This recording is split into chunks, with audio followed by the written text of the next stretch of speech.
오늘 여러분과 함께 나누고 싶은 이야기는 우리 모두가 간절히 찾고 있는 행복에 관한 것입니다. 여러분은 진정한 행복이 무엇이라고 생각하시나요?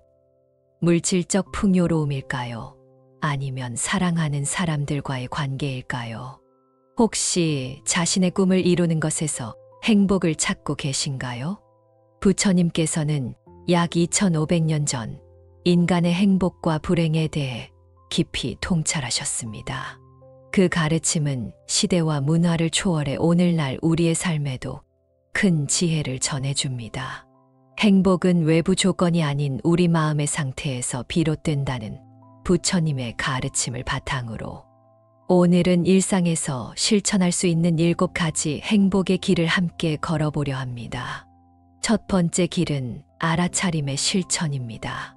우리는 종종 과거의 후회나 미래에 대한 불안에 사로잡혀 현재의 순간을 놓치고 삽니다. 법구경에는 과거에 집착하지 말고 미래를 갈망하지 말라. 과거는 이미 버려졌고 미래는 아직 오지 않았다.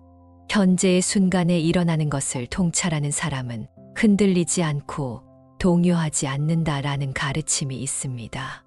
어느 날 젊은 수행자가 부처님께 찾아와 물었습니다. 세존이시여, 어떻게 하면 제 마음의 평화를 찾을 수 있을까요? 저는 항상 불안하고 초조합니다.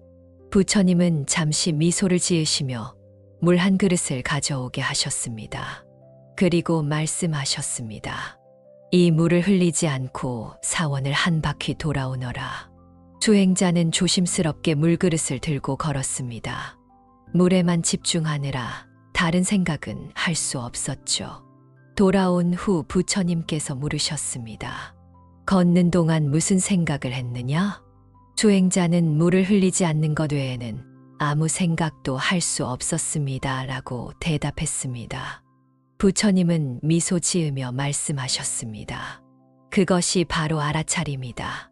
지금 이 순간에 온전히 집중하는 것이 마음의 평화를 가져온다. 알아차림을 실천하는 방법은 간단합니다. 아침에 일어나 첫 숨을 들이마실 때 잠시 멈추고 그 숨을 느껴보세요. 차를 마실 때는 그 향과 맛에 집중해 보세요. 걸을 때는 발이 땅에 닿는 감각을 느껴보세요. 이렇게 일상의 작은 순간들을 놓치지 않고 깨어 있을 때 우리는 삶의 깊은 아름다움을 발견하게 됩니다. 두 번째 길은 자비의 실천입니다. 부처님께서는 자신과 타인을 향한 자비로운 마음이 행복의 중요한 열쇠라고 가르치셨습니다. 자바암경에서는 마치 어머니가 자신의 외아들을 목숨 바쳐 지키듯이 모든 생명에게 한량없는 자비를 베풀어라 라고 말씀하셨습니다. 한 부유한 상인이 있었습니다. 그는 많은 재산을 가졌지만 항상 불만족스럽고 불안했습니다. 어느 날 그는 부처님의 설법을 듣게 되었고 부처님께 물었습니다. 세존이시여, 저는 모든 것을 가졌는데도 왜 행복하지 않은지요? 부처님은 대답하셨습니다. 그대는 많이 가졌지만 나누지 않았기 때문이다. 행복은 소유가 아닌 나눔에서 온다. 그 말씀을 듣고 상인은 자신의 재산으로 가난한 이들을 돕기 시작했습니다. 놀랍게도 나눌수록 그의 마음은 더욱 풍요로워졌고 진정한 행복을 느끼게 되었습니다. 자비의 실천은 거창한 것이 아닙니다. 길에서 만난 낯선 이에게 따뜻한 미소를 건네는 것, 어려움에 처한 친구에게 위로의 말을 전하는 것, 작은 친절을 베푸는 것 모두가 자비의 실천입니다. 자비는 베푸는 사람의 마음도 따뜻하게 만듭니다. 그래서 부처님은 타인을 위한 등불이 되어라. 그러면 그 빛이 그대의 길도 밝힐 것이다 라고 가르치셨습니다. 세 번째 길은 감사의 실천입니다. 우리는 종종 가진 것보다 부족한 것에 초점을 맞추어 불만족하게 됩니다. 하지만 부처님은 우리가 이미 받은 축복에 감사할 때 행복이 찾아온다고 가르치셨습니다. 옛날 북인도의 한 마을에 가뭄이 들었습니다. 농작물은 말라 죽고 사람들은 굶주림에 시달렸습니다. 그때 한 노승이 마을을 찾아왔습니다. 노승은 마을 사람들에게 말했습니다. 여러분은 아직도 많은 것을 가지고 있습니다. 맑은 공기, 서로의 존재, 그리고 무엇보다 새로운 날의 희망이 있습니다. 처음에 사람들은 그의 말을 이해하지 못했습니다. 하지만 노승의 제안에 따라 매일 아침 자신이 감사한 것들을 나누는 시간을 가졌습니다. 놀랍게도 사람들의 마음이 변화하기 시작했고 서로 돕는 일이 늘어났습니다. 그들의 단합된 힘으로 새로운 우물을 파는 데 성공했고 마을은 다시 활기를 찾게 되었습니다. 감사의 실천은 일상에서 쉽게 할 수 있습니다. 매일 밤 잠자리에 들기 전 그날 있었던 3가지 감사한 일을 떠올려 보세요. 아침에 눈을 뜨면 새로운 하루를 맞이할 수 있는 것에 감사하며 시작해 보세요. 이렇게 감사의 마음을 기르면 우리 주변의 많은 축복을 발견하게 되고 마음은 자연스럽게 풍요로워집니다. 4번째 길은 무소유의 실천입니다. 부처님은 집착이 고통의 원인이라고 가르치셨습니다. 금강경에서는 모든 것은 변하고 지나가는 것이니 집착하지 말라는 가르침이 있습니다. 고대 인도의 어느 왕국에 부유한 왕이 있었습니다. 그는 많은 보물과 영토를 소유했지만 항상 더 많은 것을 원했고 잃을까 두려워했습니다. 그의 걱정은 끝이 없었고 밤에도 편히 잠들지 못했습니다. 어느 날 부처님이 그 왕국을 방문했을 때 왕은 자신의 고민을 털어놓았습니다. 부처님은 당신이 소유한 것이 많을수록 잃을 것도 많아집니다. 진정한 부는 외부에 있지 않고 마음의 평화에 있습니다. 라고 말씀하셨습니다. 이 가르침을 듣고 왕은 자신의 삶을 되돌아보게 되었고 점차 단순한 삶의 기쁨을 발견하게 되었습니다. 무소유의 실천은 모든 것을 버리라는 의미가 아닙니다. 필요 이상의 것들에 대한 집착을 줄이라는 뜻입니다. 오늘날 우리는 소비 문화 속에서 끊임없이 새로운 것을 원합니다. 하지만 잠시 멈추고 물어보세요. 이것이 정말 내게 필요한가? 이것이 나를 진정으로 행복하게 할까? 가끔은 집안을 정리하며 불필요한 물건을 기부하거나 새 물건을 사기 전에 잠시 생각하는 시간을 가져보세요. 단순함에서 오는 자유로움을 느낄 수 있을 것입니다. 5번째 길은 중도의 실천입니다. 부처님은 극단을 피하고 균형 잡힌 삶을 살 것을 가르치셨습니다. 너무 많은 것도 너무 적은 것도 행복으로 이어지지 않는다는 지혜입니다. 부처님께서 출가하기 전 그는 왕자로서 모든 물질적 풍요를 누렸지만 진정한 행복을 찾지 못했습니다. 출가 후에는 극단적인 고행을 실천했지만 그것도 해답이 아니었습니다. 결국 그는 중도를 발견하셨고 그것이 깨달음으로 가는 길이었습니다. 현대 사회에서 우리는 종종 일과 휴식, 디지털 생활과 자연 속 시간, 사회적 관계와 고독한 시간 등의 균형을 잃고 삽니다.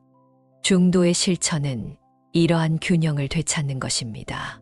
하루 중 일정 시간은 전자기기를 멀리하고 자연 속에서 걷거나 조용히 차를 마시는 시간을 가져보세요. 일에 몰두하다가도 잠시 멈추고 심호흡을 하며 마음을 정돈해 보세요. 이러한 균형은 우리의 몸과 마음을 건강하게 유지하고 더 깊은 행복으로 이끌어 줍니다. 6번째 길은 지혜의 실천입니다. 부처님은 진정한 행복이 지혜에서 나온다고 가르치셨습니다. 법구경에서는 지혜는 최고의 재산이다. 지혜로 인해 사람은 모든 고통에서 벗어난다라고 말씀하셨습니다. 한 젊은 학자가 있었습니다. 그는 많은 지식을 쌓았지만 삶의 의미를 찾지 못했습니다. 어느 날 그는 노스님을 찾아가 물었습니다. 스님, 어떻게 해야 진정한 지혜를 얻을 수 있을까요? 노스님은 차 한 잔을 따르기 시작했습니다.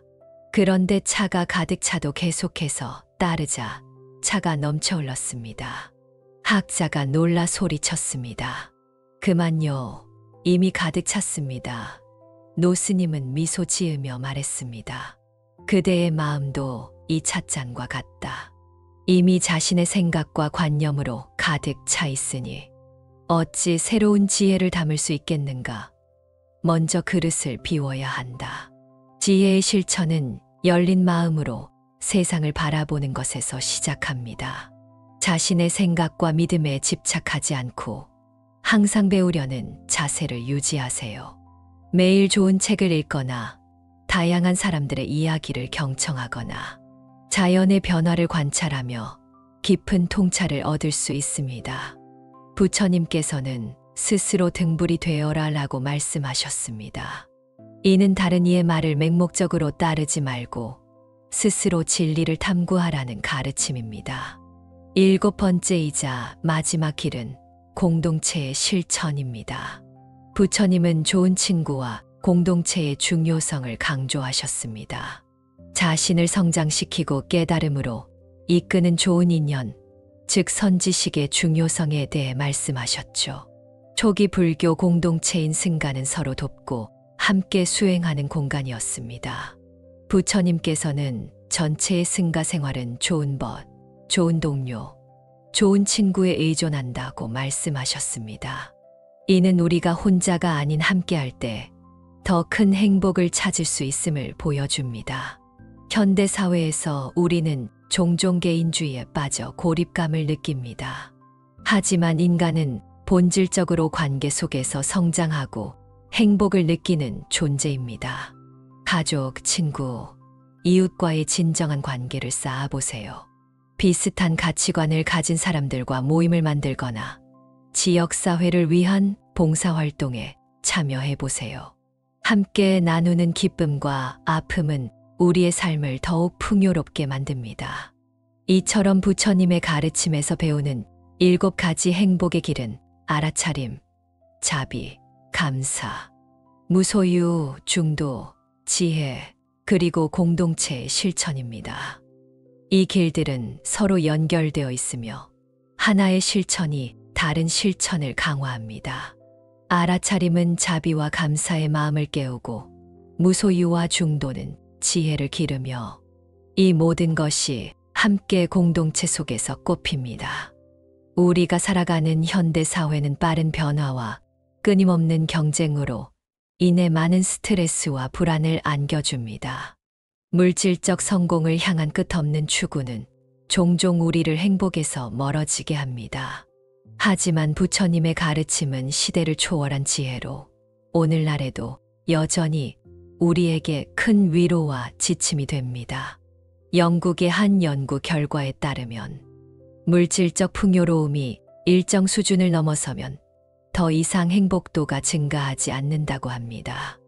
오히려 관계의 질, 의미 있는 활동, 마음의 평화가 행복에 더 큰 영향을 미친다고 합니다. 이는 약 2500년 전 부처님께서 말씀하신 가르침과 놀랍도록 일치합니다. 여러분의 일상에서 이 7가지 길을 어떻게 적용할 수 있을까요? 하루아침에 모든 것을 바꾸려 하지 마세요. 작은 변화부터 시작하세요. 아침에 일어나 첫 빛을 맞이할 때 감사의 마음을 표현해 보세요. 가족이나 동료와 대화할 때 온전히 그 순간에 집중해 보세요. 하루에 한 번 낯선 이에게 작은 친절을 베풀어 보세요. 매주 한 번 디지털 기기를 멀리하고 자연 속에서 시간을 보내보세요. 중요한 것은 꾸준함입니다. 법구경에는 한 방울 물이 모여 항아리를 채우듯 지혜로운 사람은 조금씩 선행을 쌓아 덕을 채운다라는 가르침이 있습니다. 작은 실천이 모여 우리의 삶을 변화시킵니다. 마지막으로 여러분에게 질문을 던지고 싶습니다. 여러분의 행복은 무엇에 달려 있나요? 외부 조건이 모두 갖추어졌을 때만 행복할 수 있을까요? 아니면 지금 이 순간에도 행복을 발견할 수 있을까요? 오늘 배운 7가지 길 중 하나를 선택해 일주일간 실천해 보는 것은 어떨까요? 그리고 그 변화를 관찰해 보세요. 부처님께서는 모든 존재가 행복하기를, 평안하기를, 편안하기를 이라고 말씀하셨습니다. 이 축복의 말씀으로 오늘의 이야기를 마칩니다. 여러분의 길에 행복과 평화가 가득하기를 진심으로 기원합니다.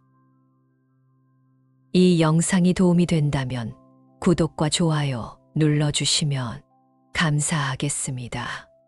여러분의 응원이 큰 힘이 됩니다.